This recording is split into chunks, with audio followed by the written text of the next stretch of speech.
avoir un ticket, Danny, pour voir un film. Et justement, j'ai le ticket. Dès qu'il sort d'une salle obscure, Bobo Léon dégaine son micro-baladeur et commente le film qu'il vient de voir. Je ne veux plus entendre parler de film. Ciné Parler, sur Cinéma Radio. Je suis sûr que t'adores les répliques de cinéma du genre « Fais-moi plaisir » ou « Je suis ton pire cauchemar ». Et celle-là, qu'est-ce que t'en dis? Les babiles débiles du babouin nubile. www.cinemaradio.net. Ah, tu l'attendais pas, celle-là, hein? Et sur toutes les plateformes de podcast. C'est un passeport pour un autre monde. Bonjour, c'est Bobo, bienvenue dans cet épisode de Ciné Parler. Aujourd'hui on va parler de la comédie dramatique policière de Louis Garrel, L'homme fidèle. Qu'est-ce que vous voulez faire plus tard? Aller au cinéma? Il y a quelque chose à voir? Je ne sais pas, je regarde. Vous voulez voir La classe ouvrière va au paradis? La classe ouvrière va au paradis d'Elio Prétry, film essentiellement politique qui, tout en dénonçant les servitudes de la condition ouvrière, s'efforce de définir une nouvelle conception des rapports humains.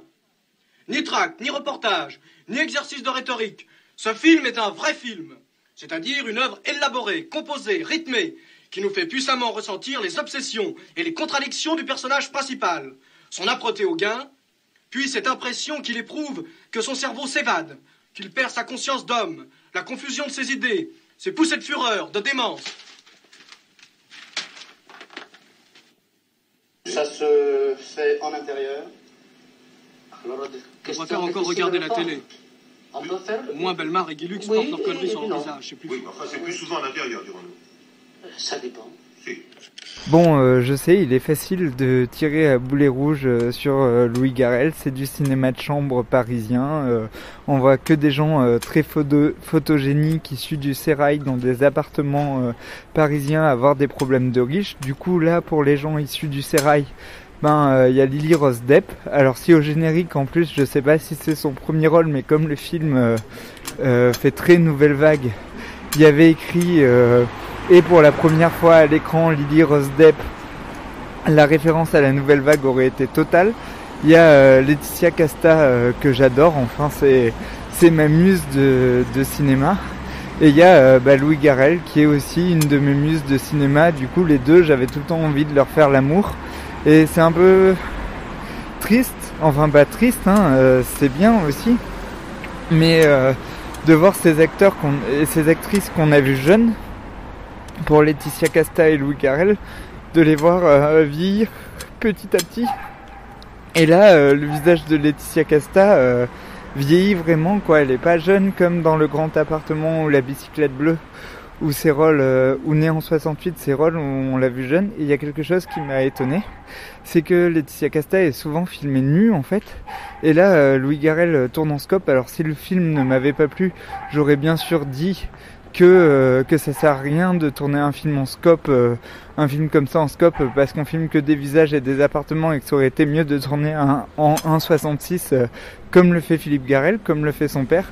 Mais là, comme j'ai adoré le film, j'ai trouvé le scope magnifique et j'ai trouvé que ça magnifiait les visages, et en plus notamment le visage de Louis Garrel et de Laetitia Casta, parce que comme c'est des acteurs qu'on a vus très très jeunes, notamment Louis Garrel dans Les Amants réguliers et dans La Belle Personne, et Laetitia Casta dans une multitude de films et de téléfilms, notamment dans Le Grand Appartement, que je vous conseille de voir. D'ailleurs, c'est un super film de Pascal Thomas. Un jour, si j'ai le temps, je vous ferai une chronique sur ce film.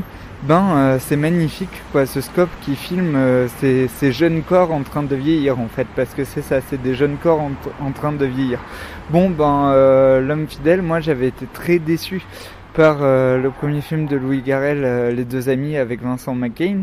J'ai adoré. Alors bien sûr, c'est un film de chambre parisien. Du coup, si vous n'aimez pas les films de chambre parisiens qui n'ont jamais vu autre chose que le périph', n'y allez pas. Ou si, peut-être allez-y, parce que peut-être que c'est tellement bon comme film que ça va vous donner goût à ce style, mais ça fait ça charge toute l'histoire du cinéma français depuis la nouvelle vague à aujourd'hui.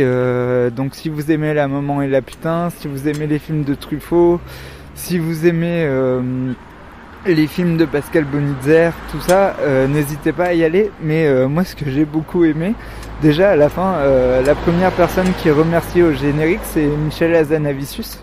Et je trouve que c'est assez joli. Alors je sais pas comment Michel Hazanavicius s'est impliqué dans les conseils qu'il a donnés à Louis Garrel, mais que Le Redoutable se soit fait casser par l'intelligentsia critique française et que là Louis Garrel fait un film que les cahiers du cinéma vont aimer, que Télérama vont aimer, que Positif va aimer. Et c'est très bien que les critiques aiment ce genre de film et défendent ce genre de film français. Moi je suis le premier à défendre les films de chambre français, même si je sais que la plupart de mes amis et mes camarades cinéphiles n'aiment pas. Moi ça fait partie de mes goûts préférés et je suis très content que les critiques aiment ces films là. Mais voilà, ça m'a touché qu'il remercie Michel Hazanavicius, le réalisateur du Redoutable, où Louis Garrel jouait Godard, qui avait été cassé par l'intelligentsia parce que on ne touche pas à la statue du Commodore. Et j'adore Godard aussi, hein, mais le Redoutable m'avait beaucoup plu.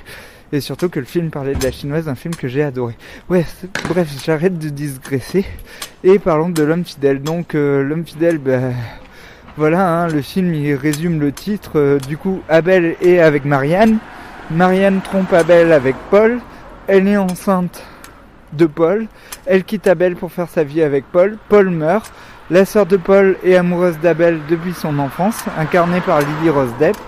Et elle va tout faire pour conquérir Abel. Mais ça, c'est le scénario résumé de manière très simpliste qu'en film de chambre. Parce que va se coller à cette histoire un film policier, à travers le personnage du fils de Marianne et de Paul, Joseph, qui va émettre des doutes sur la mort naturelle de son père. Et Louis Garrel et lui vont mener l'enquête. Est-ce que Marianne a assassiné son père ou pas?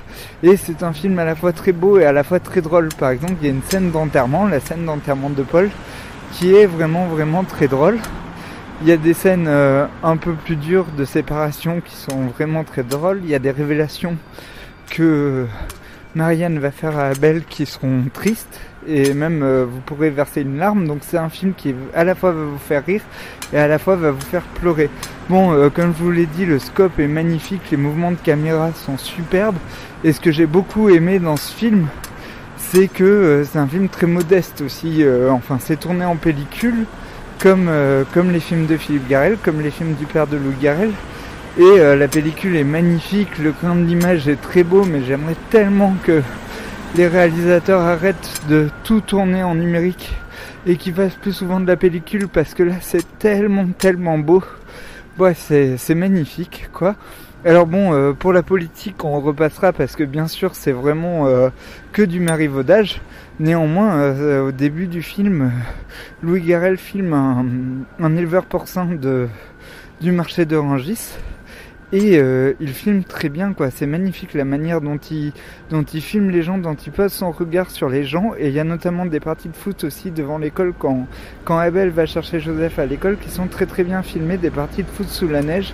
Et on aimerait qu'il étire un peu plus ces scènes, parce que le film ne dure qu'1h15. Et en 1h15 il parle du deuil, de la fidélité, de l'infidélité, de la construction du couple. Il se permet de faire un scénario policier par-dessus tout ça. Il y a un gag chez le docteur qui est très drôle, et ce film parle de tout ça en 1h15. Du coup il arrive très bien à condenser le temps, mais il y a des scènes qui filment bien. J'ai l'impression qu'il se fait pas assez confiance en fait, que il a peur qu'on l'accuse d'être fils d'eux, d'avoir trop d'ambition, et du coup qu'il se retient un petit peu. Et ça c'est dommage, parce que c'est vraiment un cinéma magnifique, c'est très riche, et je suis tellement content d'avoir été réjoui par ce film après la déception des deux amis. Bon, bien sûr on peut se moquer du casting, parce que bon, entre Louis Garrel et Lily Rose Depp, il manquerait plus que Laetitia Doche et Vincent McCain pour qu'il y ait tout le 16e et la comédie française qui soit dans le film. Mais bon, c'est pas grave, parce que c'est quand même des bons acteurs quoi. Lily Rose Depp, elle est magnifique, le timbre de sa voix est très beau, et elle est toute frêle, et en plus elle joue une agente immobilière qui vit dans un studio, et on y croit dur comme fer quoi. Elle fait vraiment la parisienne sans le sou, alors qu'elle est née quand même la cuillère d'argent dans la bouche entre son père Johnny Depp et sa mère Vanessa Paradis. Et elle est vraiment très belle quoi. Il y a quelque chose de la transmission qui passe dans ce film qui me touche énormément, et voilà. Et puis j'aime beaucoup la manière dont ça charrie les références à la Nouvelle Vague, les références à Jean Eustache.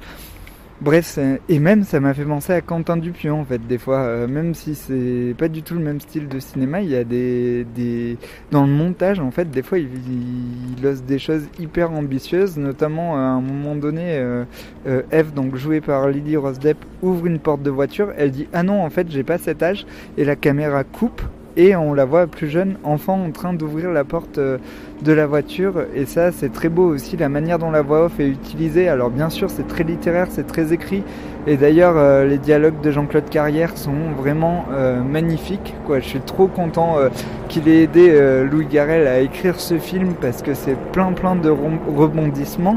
Et c'est très beau, parce qu'en fait, c'est comme si c'était un film d'aventure qui se passait dans des chambres parisiennes, quoi. C'est très très beau. Il y a juste un truc qui est pas très réaliste. À un moment, ils vont voir un grand classique du cinéma hollywoodien en noir et blanc, et ils vont pas le voir en VO, alors que des gens de ce milieu social là iraient le voir en VO. Et puis ça m'étonnerait que des cinémas parisiens passent des films du répertoire hollywoodien en français, mais je sais pas trop. Donc voilà, ça m'a fait un peu bizarre, alors qu'il y aurait eu les sous-titres, ça aurait été très bien.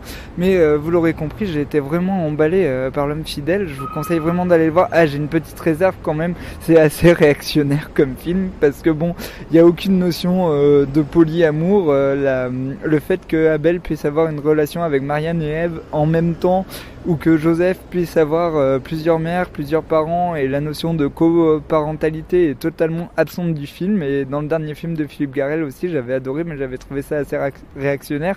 Et en fait, c'est bien le schéma du couple idéal judéo-chrétien, comme on nous l'a appris. Voilà, mais les acteurs sont merveilleux, le film est merveilleux, les dialogues sont très bien écrits.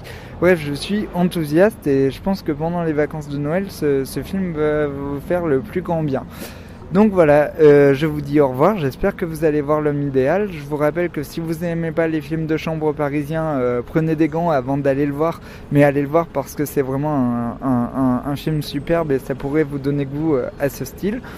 Et moi je vous laisse, et on se retrouve bientôt pour une critique du nouveau Spider-Man, pour une critique de Cassandro il Magnifico, et bien sûr pour mon top de l'année. Et je vais aller voir plein de films les 2 jours qui suivent. Donc je vais essayer d'aller voir A Bread Factory partie 1 et 2 si j'ai le temps, mais je vais tout faire pour trouver le temps.